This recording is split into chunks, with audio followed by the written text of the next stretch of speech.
नमस्कार दोस्तों, आप सभी लोगों का स्वागत है एकाई स्टडी क्लासेस में, जिसके अंतर्गत आज हम लोग एनसीईआरटी क्लास 7 की पुस्तक पर आधारित प्रश्न और उत्तरों का अध्ययन करेंगे।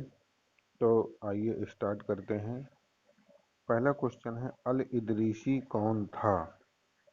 तो इसका उत्तर है अरब भूगोल वेत्ता 12वीं शताब्दी। और इसमें दो क्वेश्चन बन सकते हैं कि अल इदरीसी कौन था। तो अरब भूगोल वेत्ता था। और ये आया किस शताब्दी का था? तो ये 12वीं शताब्दी का था। तो दो क्वेश्चन इससे ये बन रहे हैं। अगला क्वेश्चन है, दक्कन में महाराष्ट्रकूट किन के अधीन सामंत थे? तो यानी राष्ट्रकूट किन के सामंत थे? ये है चालुक्य राजाओं के। अगला क्वेश्चन है, किस राष्ट्रकूट शासक ने हिरण्यगर्भ यज्ञ करवाया था? तो ये करवाया था दंती दुर्ग ने। अब क्वेश्चन ये उठता है कि हिरण्यगर्भ यज्ञ क्या था, ये इसके विषय में भी जानते हैं। तो अगला क्वेश्चन ये, हिरण्यगर्भ यज्ञ क्या था? इसका उत्तर है, यदि आदमी जन्म से क्षत्रिय न हो तो भी वह यज्ञ करके क्षत्रिय बन सकता है। यानी यदि कोई आदमी ओबीसी का है या फिर और कोई जात का है और यदि उसे क्षत्रिय बनना है तो वो ये यज्ञ करेगा और वो क्षत्रिय वर्ण का हो जाएगा। ये है। अगला क्वेश्चन है, वेट्टी क्या था? ये था जबरन श्रम कर। वेट्टी अर्थात जबरन श्रम कर, यानी आदमी से जबरदस्ती श्रम कराया जाता था। यदि मान लीजिए महल निर्माण हो रहा है, कुछ हो रहा है राजा का, तो उससे श्रम कराएगा और उसको उसके बदले में पैसे नहीं देगा। या सरकारी भूमि है, उस पर वो किसान के रूप में भी उससे काम करा सकता है। ग्वालियर प्रशस्ति का संबंध किससे है, यानी किस शासक से है? तो इसका उत्तर है प्रतिहार नरेश नागभट्ट से। महमूद गजनबी कहाँ का राजा था? यानी ये भारत का तो था नहीं, तो कहाँ का था? ये था अफगानिस्तान के गजनी का। इसका उत्तर है अफगानिस्तान का गजनी था, गजनी का। और यह गजनी कहाँ पड़ता है? इस समय अफगानिस्तान में पड़ता है। तो ये गजनी का शासक था। चोल किसके अधीन मातहत थे? ये थे पल्लवों के अधीन। मातहत या समंत टाइप ऐसा। तो ये चोल पल्लवों के अधीन मातहत थे। निशुंभ सूदनी का मंदिर किसने बनवाया? ये बनवाया है विजयालय ने। चोल शासक हुआ है विजयालय, इसने बनवाया है। वेल्लन वगाई क्या था? गैर ब्राह्मण किसान की भूमि वेल्लन बगाई कहलाती थी।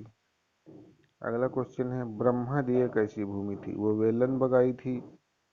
तो वेल्लन बगाई गैर ब्राह्मण, यानी जो ब्राह्मण ना हो, बाकी क्षत्रिय वैश्य शूद्र हैं, तो उनकी भूमि थी वेल्लन बगाई। और यहाँ है ब्रह्मदेय, तो इसके नाम में ही देखो ब्रह्म आ रहा है। ब्रह्म यानी ब्राह्मण, तो ये थी ब्राह्मणों को उपहार में दी गई भूमि। शाला भोग, अब देखो ये कैसी भूमि है? अब इसमें देखिए शाला शब्द आ रहा है, तो देखिए पाठशाला। तो पाठशाला के रख रखाव हेतु दान में दी गई भूमि शाला भोग कहलाती थी। शाला से शाला पाठशाला। तिरुनम दक्कनी कैसी भूमि थी? ये थी मंदिर को उपहार में दी गई भूमि।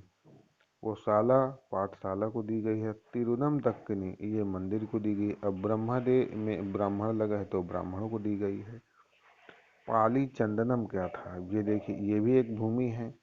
और ये किसे दी जा रही है? जैन संस्थाओं को दान दी गई भूमि, यानी जैनों को जो दान दी जाती थी वो थी पाली चंदनम। अगला क्वेश्चन है, दिल्ली सल्तनत की स्थापना किस सदी में हुई थी?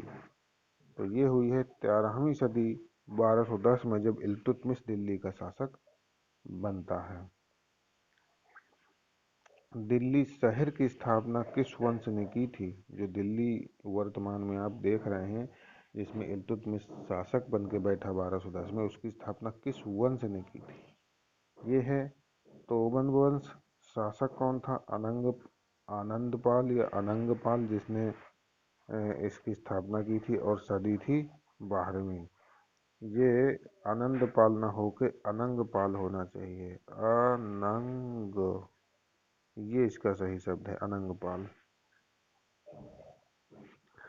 प्रश्न है, राजा का काम सैनिकों के बिना नहीं चल सकता, सैनिक वेतन बिना नहीं जी सकते, वेतन आता है किसानों से एकत्रित किए गए राजस्व से, यह कथन किसका है? तो यह कथन है फक्र ए मुदब्बिर का। तो बहुत इम्पॉर्टेंट कथन है एग्जाम की दृष्टि से। अगला है, किसके अनुसार स्त्रियों को पुरुषों के अधीन होना चाहिए, सर पे नहीं बैठना चाहिए और रानी का शासन इस व्यवस्था के विरुद्ध जाता है।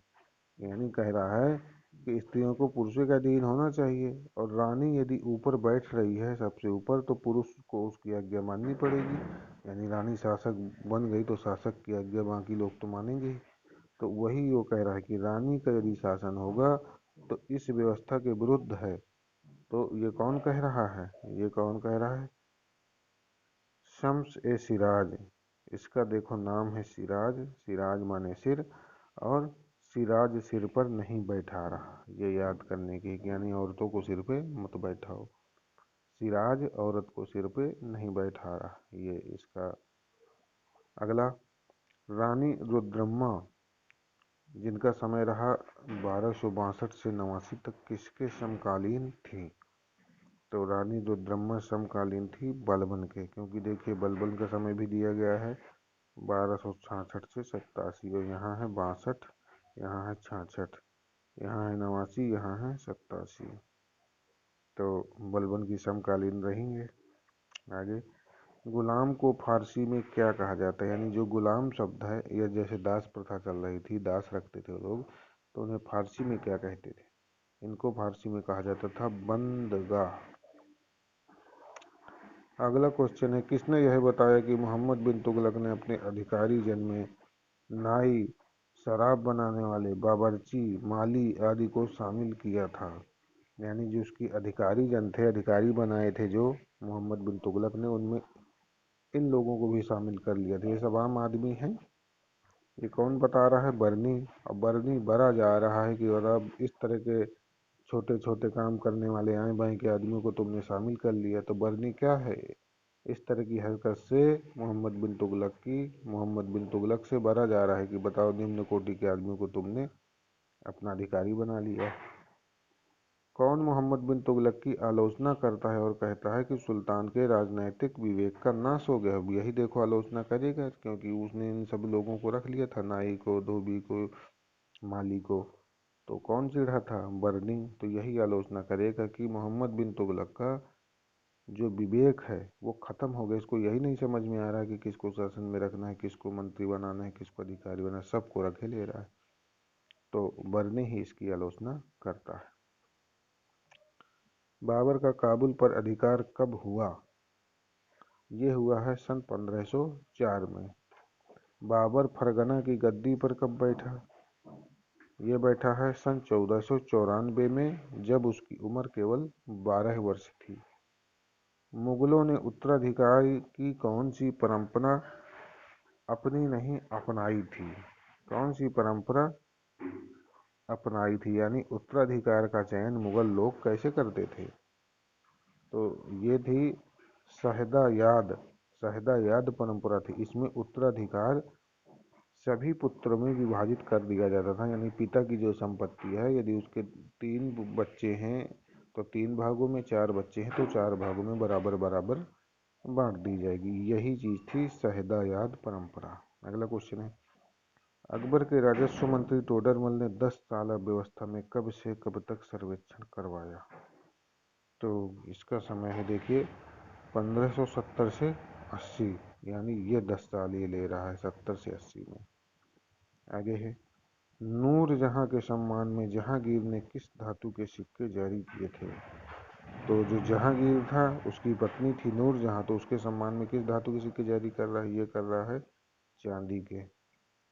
मुगलों ने किसके नेतृत्व में अहोमों पर हमला कर दिया था? ये कर रहा है मीर जुमला के नेतृत्व में सन 1665 में। पाइक क्या थे? यानी पाइक क्या थे? जिनसे जबरन वह निःशुल्क काम लिया जाता था उनको पाइक कहा जाता था। अपार संबंदर सुंदरार और मणिक वासगर किस संप्रदाय के संत थे? तो बंदर है, देखो सुंदर है, अपार है, मणिक वासगर है, किस संप्रदाय के हैं? नयनार। नयनार यानी शैव संप्रदाय। तेवरम तिरुवाचगम किनके गीतों का संकलन है? ये जो तेवरम लिखा है ये गीतों का संकलन है, एक पुस्तक है। तिरुवाचगम ये भी एक पुस्तक है। तो किनके गीतों का संकलन है? ये है नयनारों के, अर्थात शैव भक्ति गीतों का संकलन है। रामानुज किस शताब्दी में पैदा हुए थे? रामानुज पैदा हुए हैं आपके 11वीं शताब्दी में। और कहाँ पैदा हुए हैं? तमिलनाडु में, अर्थात भारत के सबसे दक्षिणी सिरे पर। गुरु ग्रंथ साहिब में किसकी किसकी वाणी संग्रहित है? गुरु नानक की तो है ही, लेकिन और कौन कौन से लोग शामिल हैं इसको भी जान लेते हैं। ये हैं बाबा फरीद, कबीर, नामदेव और तेग बहादुर। इसमें से ये तो आप लोग ज़्यादा करके ये पूछा जाता है बाबा फरीद, कबीर भी जानते, और इसको थोड़ा सा ध्यान देना है कि नामदेव और तेग बहादुर भी शामिल हैं। गुरु अर्जुन देव की मृत्यु कब हुई है? ये हुई है सन 1606 में। खालसा पंथ की स्थापना कब हुई? ये हुई है सन 1699 में गुरु गोबिंद सिंह। और ये अंतिम गुरु थे जिन्होंने खालसा पंथ की स्थापना की है। इसके बाद कोई गुरु नहीं हुआ है। इन्होंने मना कर दिया कि अब कोई गुरु नहीं बनेगा, और ये गुरु ग्रंथ साहिब ही आप लोगों के गुरु होंगे। पूरी जगन्नाथ मंदिर किसने बनवाया? ये उड़ीसा में पड़ता है। और इसका निर्माण कौन कराया है? गंग वंश ने 12वीं शताब्दी में। तो किस वंश के शासकों ने? गंग वंश के शासकों ने। किस शताब्दी में? 12वीं शताब्दी में बना। चित्रकला की बसोहली शैली कहाँ विकसित हुई? बहुत इंपॉर्टेंट क्वेश्चन है। बसोहली शैली ये हुई है हिमाचल प्रदेश में। इनको मिलान करना है, और जो ये मिलान किए गए हैं ये सही मिलान है। भरतनाट्यम तमिलनाडु यानी भारत के सबसे नीचे हिस्से में। कथक केरल में। ओडिसी उड़ीसा, इसका नाम ही देखो, ओडिसी और उड़ीसा मैच कर रहा है। कुचिपुड़ी आंध्र प्रदेश। कुचिपुड़ी आंध्र प्रदेश। आगे चलते हैं। किन दो मुगल बादशाहों की हत्या हुई थी? तो ये हत्या हुई है फर्रुखसियर की एवं आलमगीर द्वितीय की। इन दो लोगों की हत्या हुई थी। किन दो मुगल बादशाहों को अंधा करवा दिया गया था?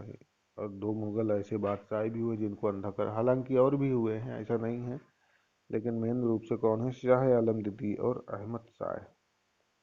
इन दोनों को जो है और जो लोग हुए हैं वो बादशाह के पद में नहीं थे। अच्छा, ये क्या है कि बादशाह के पद पे थे इसलिए इनका नाम दिया गया है कि अंधा किसे करवाएगा? मुगल बादशाहों को। महाराजा रणजीत सिंह ने अपनी राजधानी कहाँ बना ली थी? रणजीत सिंह की राजधानी थी लाहौर, और अमृतसर भी थी। तो लाहौर इन्होंने राजधानी बनाई सन 1799 में। ये इनकी राजनैतिक राजधानी है। और अमृतसर इन लोगों की धार्मिक राजधानी रही है। तो धार्मिक तो पूछ नहीं रहा, राजधानी भर पूछ रहा है, तो लाहौर सही हो जाएगा। आगे तो इस प्रकार